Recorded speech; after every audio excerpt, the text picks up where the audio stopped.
Everybody, welcome to the Wayback Chronicles 4th of July celebration show. 4th of July is really, for me, Noel, and Keith, is probably one of the holidays that the three of us have spent the most time together. And if I think of any one holiday, we've always seemed to find a way to coordinate most frequently on the 4th of July. And for that reason, we have tons of memories. And we reached out to a lot of our friends, family members, listeners of the show.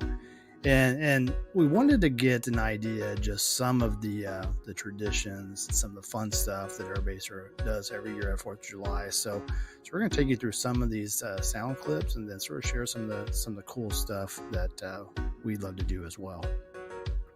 You know what my favorite tradition on 4th of July is? What's that? My favorite tradition is going over to Noel's house and blowing up the area. What's yours, Steve? You know, it's funny.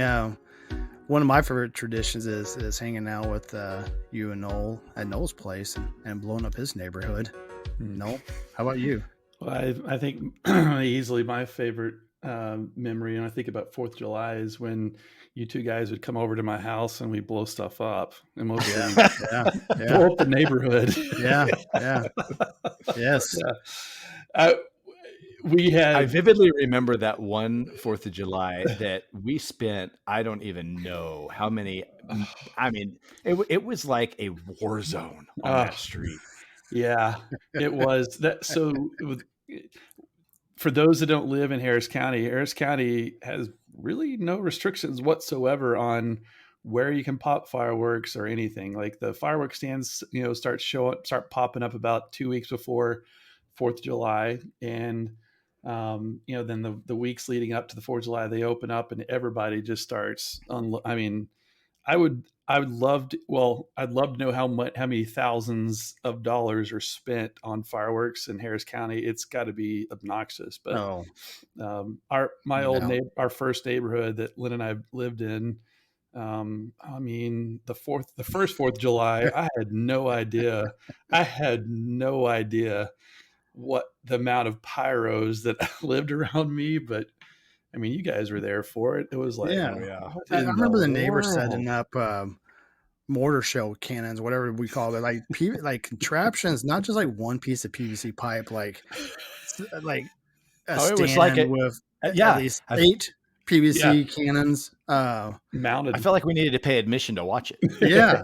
I mean, honestly, I think we spent less because of it. You know, it's because there was so much. We got smarter the following years after that first year. Yeah, I tell you what, I've lived in Harris County for 26 years, 25 years, and I have yet to go to like a fireworks show because honestly, who needs it? Like, it's my street is the fireworks show is better than most fireworks shows out there, and you can participate, blow stuff up too. But totally, completely nuts. And I think there's a couple recordings. I know Lynda, my wife, had a recording that kind of shares her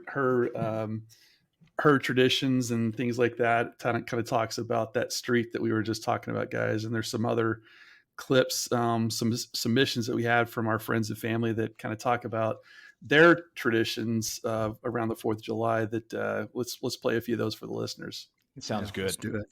My favorite 4th of July memory would probably be early in our marriage. We lived on this street in this like starter home community, and those people blew up everything. The smoke would line the streets. It looked like World War III. I mean, you couldn't see your hand in front of your face. It was horribly terrific. But lately, we moved out of that neighborhood into another one, and they're a little more conservative where we are now. But we've also started traveling that first week in July. And so I guess my recent favorite 4th of July memory is sitting on a ship in the port of Aruba watching fireworks on the deck of the ship, which was really kind of cool. The funniest thing that happens on the 4th of July, it's when Noel and I would get actually it was Noel who would purchase the professional grade fireworks where you would get the big long tube, light the long fuse, and it would shoot the thing up in the sky and it would explode into this gigantic starburst. And the funniest thing that would happen is you'd go out there and you'd light the fuse and you'd drop the thing into the tube, and then the tube would tip over. And that's when things get really exciting, because they would shoot into the neighbor's yard and explode. And you'd wonder, oh my God, did you just set their shrubs on fire? Is their backyard on fire? And so you'd have to do basically a check of to run over the neighbor's yard and make sure things aren't on fire.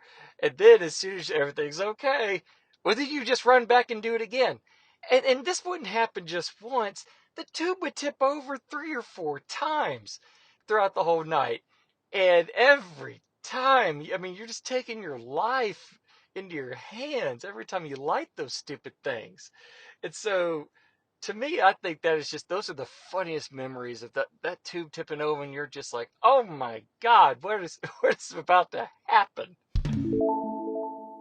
So not only are the fun of explosive fireworks and all that fun stuff the great part, but food. I mean, how can you have a good 4th of July without the food? So what are some of y'all's favorite food topics, food items to throw on the grill, get ready? What's your favorite things? Yeah, for me, the simpler the better. I think my family's got pretty simple taste, and so we'll put hamburgers and hot dogs. Kind of the all American food is really kind of what's on the menu at my family. It's a Yankee Doodle showdown over there, man. You better believe it. Yeah, I mean, very much the same with us. You always like to watch the hot dog eating contest, the Nathan's hot dog eating contest, and for first of all, it's just disgusting watching how many hot dogs those guys can eat. But for some reason, I'm like, hey, let me go have a couple hot dogs just to show them I can eat a hot dog too. And I'm not in a competition, of course, but no, typically we do hot dogs. Usually it's hottest sin outside on that day. So the idea of running the smoker, just something I don't want to do that day. But I agree with you all. It is way too hot to do anything on the smoker. But one thing that I kind of add a little Tex-Mex flavor to, just from being where I live, is I like to do the jalapeno poppers for the 4th of July. Wow. So on top of the little hot dog and hamburger, we like to throw little poppers out there. I'm probably the only one in my family that will truly eat them, if I'm being honest. But that's the best part. I agree. You get all them for yourself, right? Absolutely. Then I have my own explosions, but that's okay. Yeah, blow up the O-ring. Food is a fun pastime of the 4th of July. So I think being Texans too, everything kind of revolves around food and getting together. And anytime you get some Texans together, it's all about food and fellowship and all that and stuff. So we had some really good submissions from some of our listeners and friends and family. We'll roll those for you right now. So what's cooking at the Kirsch household for the 4th of July? It's going to be some sort of smoked meat, probably brisket, a pork butt, or ribs. Generally, when the 4th of July rolls around, Becky wants some sort of cooked flesh. And it's got to be smoked on the Kamado grill. It's got to be something that it takes me days ahead to plan, that I'm going to have to stay up all night. I mean, whatever is going to be the hardest on me, it's going to taste the best to her. So, like I said, I'm banking that it's probably a brisket or some sort of pork butt. What is cooking on the grill for our family on the 4th of July? It's generally hot dogs, because for some reason I feel that 4th of July and hot dogs go hand in hand. Unfortunately, with our family is we're not real big planners. So we always find ourselves the morning of the 4th of July wandering through the grocery store searching for hamburger buns or for hot dog buns. Yeah, hot dogs, watch a little Boston Pops concert. And, I can't go wrong with that. Yeah, I'd like to go see that live someday. I think that would be a bucket list item for sure. Yeah. Totally. Matter of fact, one of our good friends, Joe Guzman, actually just shared a clip with us about his bucket list trip with his partner. So let's listen to that one. My favorite 4th of July memory happened in 2019. We were in Boston for my partner's conference, and we'd been running all over the city, seeing the sights. We even got to see the dress rehearsal for Pops Goes the 4th, which was pretty darn awesome. But my favorite portion of the trip was the banquet. The banquet was in a hotel that overlooked the harbor, so at the end of the dinner, they turned off the lights and we got to see the phenomenal fireworks show that is put on every year in the Boston Harbor. So, definitely as you think about when you're around family and friends during the 4th of July, no doubt there's some moments of hilarity that pop up, to make a nod and fireworks pop up. There's see what many. you did there. Yeah, thank you.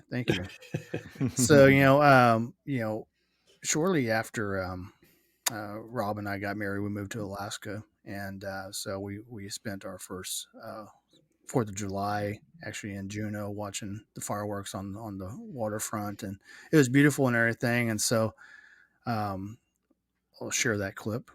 Hi everybody, this is Robin. I was thinking about what I was going to say, and I'm sure that when I get off of this recording that I'll think about like 5 other great July 4th stories that I totally forgot about for this. But the ones that stand out, I'm going to talk about 2 of them because it's funny. The second one is funny. Will be funnier knowing the one that was before it to the second one. So our first year in Alaska, we were in Juneau. And we, for the 4th, we went downtown and watched the fireworks over the water. There was a big yacht in the water. It was just beautiful, really nice. And just Juneau's a neat little town anyway. So that was our first July 4th in Alaska. So it was really nice. But then the next year we were in Anchorage, and it was quite different because it was so hot that there were fires everywhere, and of course they don't have AC up there, so we bought a portable AC, which was hard to find because everybody was buying them, and we had to hibernate in our room and enjoy 4th that way. So they weren't even having fireworks that year because of the fires and the heat and everything. So we pretty much went from one extreme to another. So those were our 4th of July experiences in Alaska. So anyway, that's it. Thanks. So that memory that Robin shared in Juneau was a great time for us, except for our dog was my wife had this bright idea to bring our dog with us. And so in Alaska, there's just not the main fireworks show. There's like all these ancillary. Everybody brings their own fireworks, and so all of a sudden, like 10 feet to your right, somebody's popping off 1,000 black cats. Oh boy! And my dog was terrified, and so it was a fun moment for us. But that dog was never the same again after that fireworks show. Reminds me of that. Have you seen that image of that dog that looks like he's in a combat fatigues, and he's like, I've seen things, man. Yeah. That always shows up after the 4th of July. Yeah, just like that. Yeah, listeners, make sure you keep your pets in a safe and less noisy location, because they would appreciate that for you for sure. After every 4th of July, it's you talk about traditions. There's a tradition in my subdivision that everybody with a dog and a small child goes on Facebook and complains about the fireworks. Like, how long have you lived here? I mean, the whole county is on fire and blowing up. I mean, anyway, but that is a tradition for many. Thankfully not for us, but oh boy. Yeah, the tradition of complaining. But that's funny that you mentioned that, because we follow the Nextdoor app, and for the week leading up to 4th of July, everybody's obviously buying fireworks. And then you'll see on Nextdoor app, did anybody hear gunshots at 1 a.m.? Yeah. It's fireworks season. Duh. Yeah, it's the 4th of July, sir. Yeah. Well, one of our listeners actually sent in a story that's kind of related to that. So let's roll that one right now. 4th of July statements from Jason Bolt. What was your favorite 4th of July memory? When my wife and I first moved to Tomball / Harris County, we were amazed at how you could shoot fireworks off of your driveway and the amount of explosions that were just happening all around us. We both grew up in towns where fireworks inside the city were considered a violation of the city ordinance and would be subject to fines. So our first 4th of July and also New Year's Eve, we just sat outside watching the show all night and just amazed at how many were around us and how many were shooting off. It was really cool and enjoyable. As a side note to that, my favorite thing about the 4th of July is all the next door complaints about the loud noises and how people are so worried about their dogs being scared, and just the loud noises and how it goes on all night and this, that, and the other. So the posts at the 4th of July and New Year's, they just make me laugh every year. Keith, what about you? Any funny moments you can think of?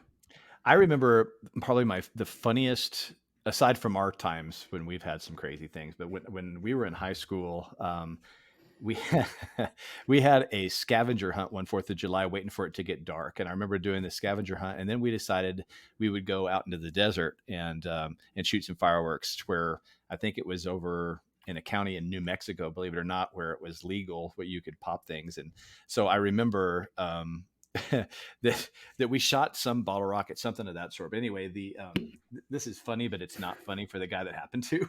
But I remember we shot something, and it ended up catching a cactus on fire. And so we're like, oh my gosh! And so my friend Carlos, I'll never forget this. He starts taking off in a full sprint to try to be the hero to put this thing out. Well, it's not to the point where you can really see much other than this fire and maybe a flashlight that he's running with. And so you can imagine the spotlight of the flashlight where he's going full stride. Around, yeah. The next thing you know, he gets clotheslined by a barbed wire fence, right? And I mean, just full sprint into a dead stop, and all you see is like this flashlight DOA on the ground, right? I mean, and so the good news is, I mean, it hurt like heck, but he was okay. But it was just, I don't know why, but it was like one of those things where we all just laugh, and then all of a sudden we realize maybe he's not okay. Hey, Carlos, get up. Yeah, get up, Carlos. And so, but anyway, fire was put out. All the drama was avoided, but it was like a moment of hilarity. Then, oh my gosh, is he okay? And then he's back, and we all start hilariating again. The whole laugh. Yeah. That's one of my, other than some of our moments, that was probably one of my favorites. And also, I'll tell you, I had another good memory of my friend Scott, who right now his daughter Nicole, who we're going to talk. She's got a clip for us too.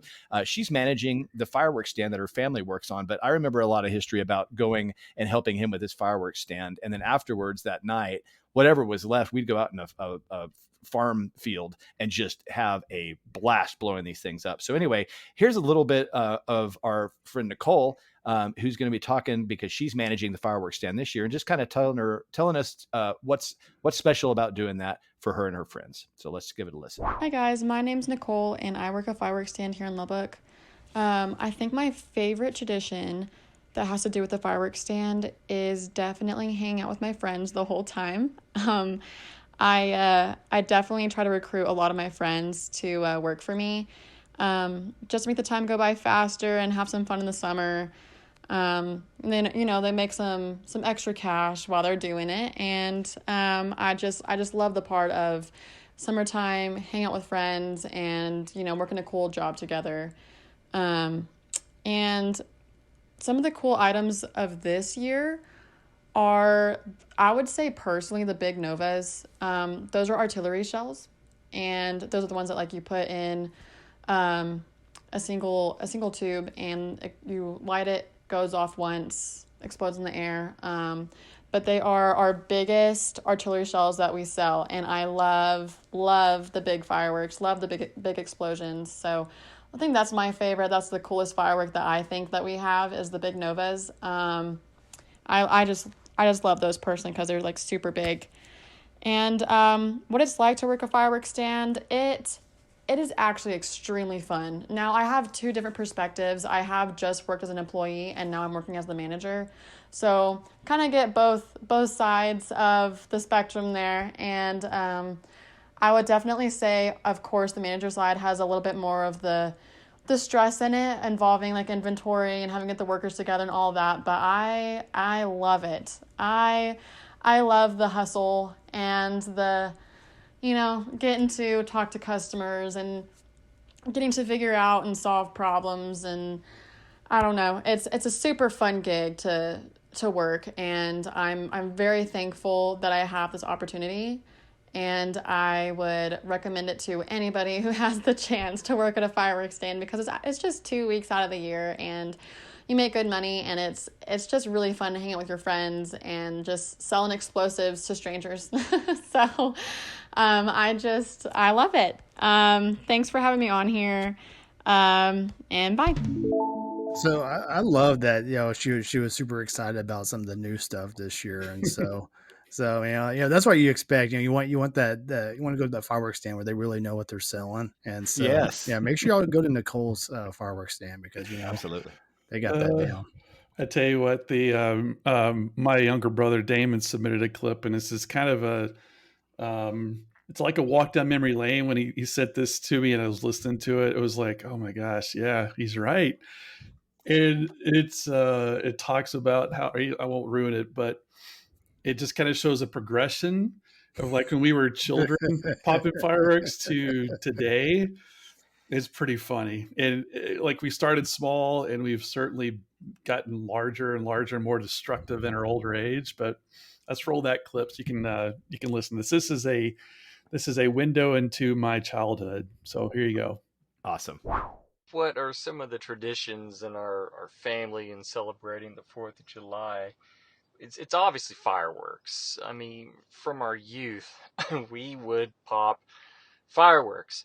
And what's amazing about this is how it's evolved over the years. I remember Noel and I, as children, we would pop just a black cat, or we would twist 2 or 3 together, and that evolved into just lighting all 50 or 100 of them on fire. And then then it went to M80s, and then it went to a box of M80s. And then as we became adults, it became, the professional grade stuff. We're not happy with just simple black cats or M80s anymore. We need something that's going to make a humongous mushroom cloud. So that story, just reminds me of when we were kids. We were allowed to have some fireworks, but not the range of fireworks that you and your brothers were allowed to have. But my brother was the kid that would unwind the black cats and just pop one at a time instead of doing the 100 or 50 or whatever it was that we bought. By the way, if we were allowed to spend more than like $7 on fireworks total, it was basically like sparklers and some black cats, and there we go. Maybe a tank. The tank. That one of those kids, right? There's always one in a group of kids that get together and like are blowing up stuff. You have the one kid that's over there patiently unwinding one, and then they take it out and they light it and it blows up, and they enjoy that. And then they move to another one, they undo that. I'm like, you've got to be kidding me. Like, I'm convinced, like, from 1982, there's still a kid that is still out there unwinding like a set of 500. He's like on 497, and he's outgrown his clothes like years ago, but he's still out there doing that.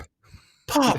Oh boy, that was fun. Next. Pop. It reminds me of that scene in Harlem Nights where the gangsters are going after quick, and they're shooting machine guns. That one guy just pop. Will you stop that? Pop, pop. Yeah, that was so funny. That's awesome. Harlem Nights. Good one. So yeah, I had a next door neighbor in that neighborhood that my first neighborhood you guys came over to, and he had a PVC pipe that was probably, I don't know, 5 or 6 feet long. Yeah, he would like push it into the ground, and that's where he would launch all of like his aerial stuff, like his bottle rockets and artillery shells and stuff like that. He'd launch out of that thing.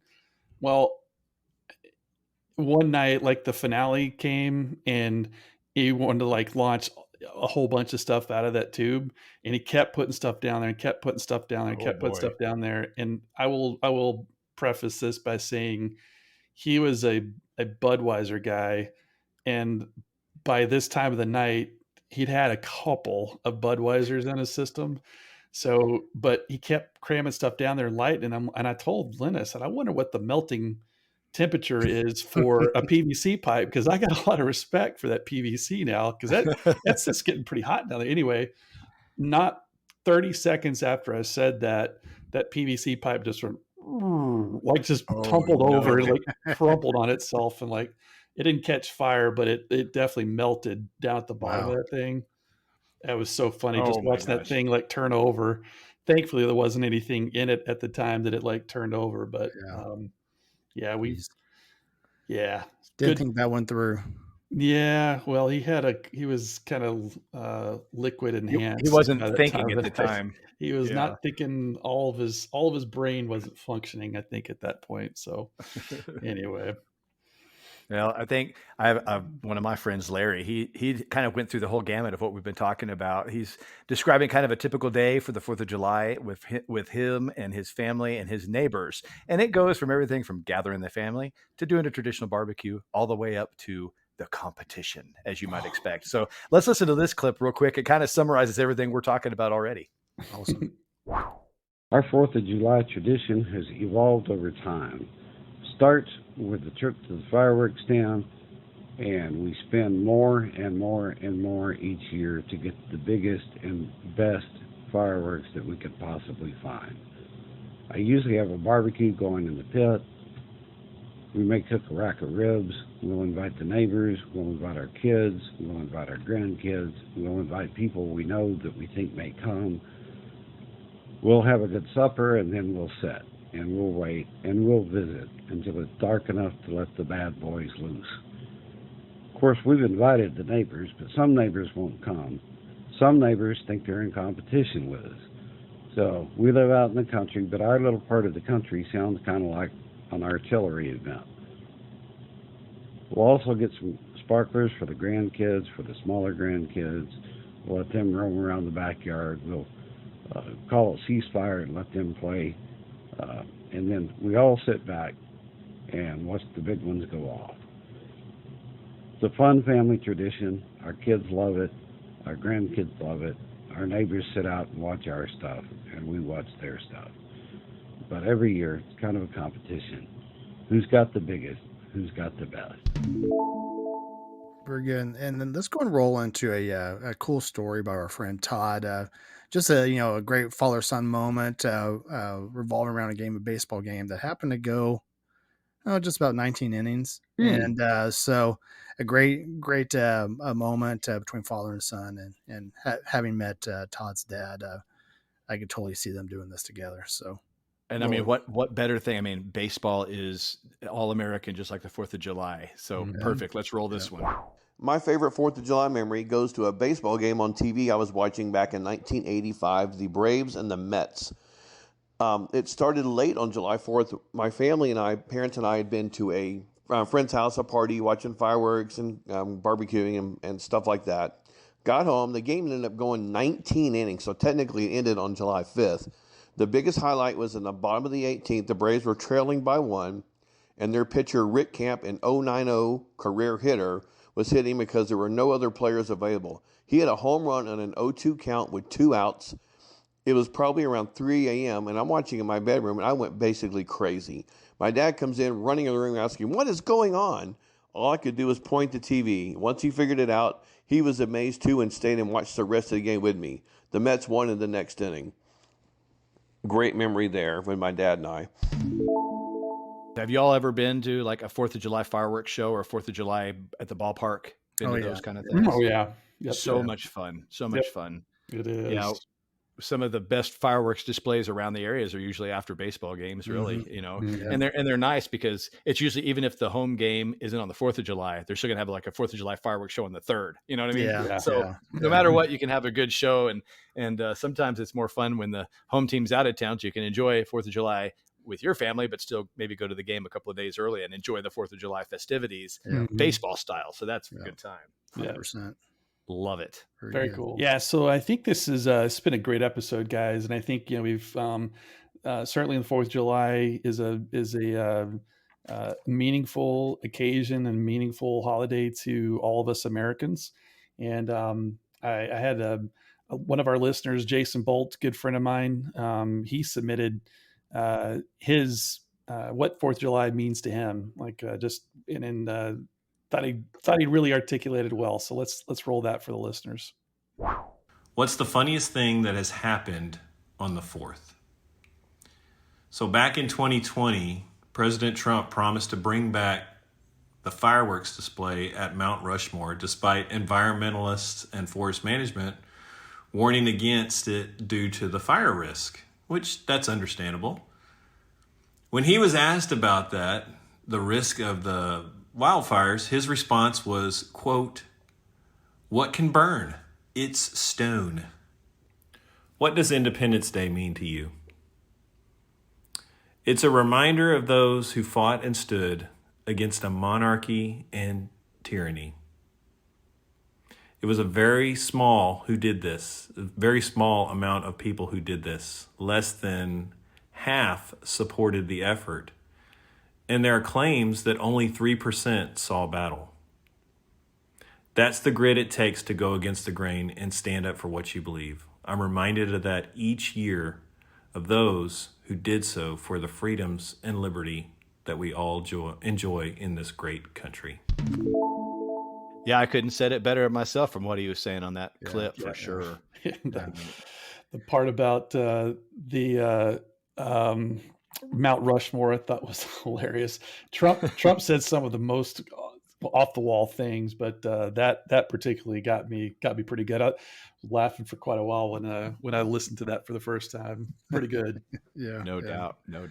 So, but yep, definitely gives you a reason though to think about why we have our freedoms to celebrate this day. And, if you get a chance, sometimes it's a little sensitive 4th of July, and we don't know what people experienced who has given us the freedoms to do what we're doing. So, if you have some veterans out there that may not enjoy what's going on those evenings, be as sensitive to that. And don't forget to thank them for all they've done to give us our freedom for sure. Absolutely. Well said. We're lucky to live in this country and count our blessings. It should count our blessings every day, and sometimes we forget to do that. So if we don't do it, count those blessings on the 4th of July. You see a person in uniform or a person that you knew that served our country, tell them thank you and shake their hand. And there's a lot of men and women out there that have sacrificed it all for our freedoms, and so we should be thankful for that all. I think so too. And every day in that respect should be 4th of July. Every time you see somebody, thank them for that that's in uniform or has served in uniform. Pretty cool. Yep. Thank you. For sure. Thank you. Absolutely. Well, pretty good episode. Thank you again to all of our guests who were nice enough to tell us about your favorite traditions, your favorite foods, your favorite memories of the 4th of July. We know we really enjoyed the Wayback Time Machines interviews, and we were so glad that there was good feedback for that, so we could do this again. I hope that we continue to do this because it's just so much fun hearing. I love talking to each other, but it's so fun hearing some of the other memories and bringing those in. What do y'all think? It's awesome. Loved it.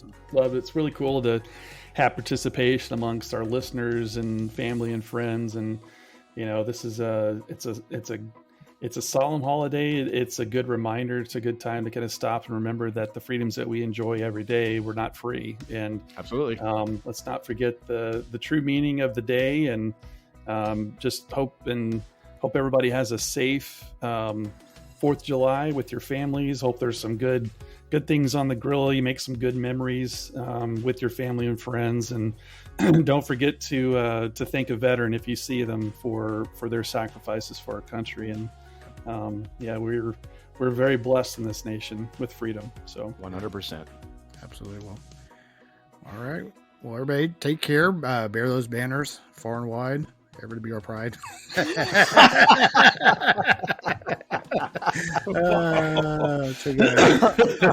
a memory down Red Raider Lane there. Say can you see Enrico Palazzo, everybody. Brilliant. Yeah, and don't forget to have fun on this important day as well. So, like we always find to do. Enjoy your family and enjoy your friends for sure. Yeah, absolutely. Thanks, everybody. And we will continue on after this with more 1988. So stay tuned. Remember, this one is being launched before the typical Wednesday lineup. So we're not going to launch the next episode, which is TV, until the following Wednesday. So looking forward to that. So don't think we've forgotten about this Wednesday since we're doing this one early, but we will follow up with another episode the week after this one. So look forward to it. Awesome. And lots of good content on those. We've already pre-recorded those, and I know it's going to be a fun couple of episodes there too. So thanks again, everyone. Yeah. Thanks, everybody.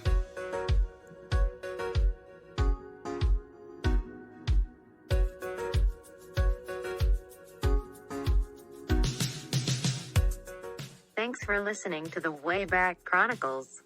All shows are written and produced by Noel, Keith, and Steve. Massive thanks to those who made these memories possible for us through the years. All songs, sounds, and effects have been attributed in the comments section and through links listed on waybackchronicles.podbean.com. We look forward to taking you way back again in the very near future.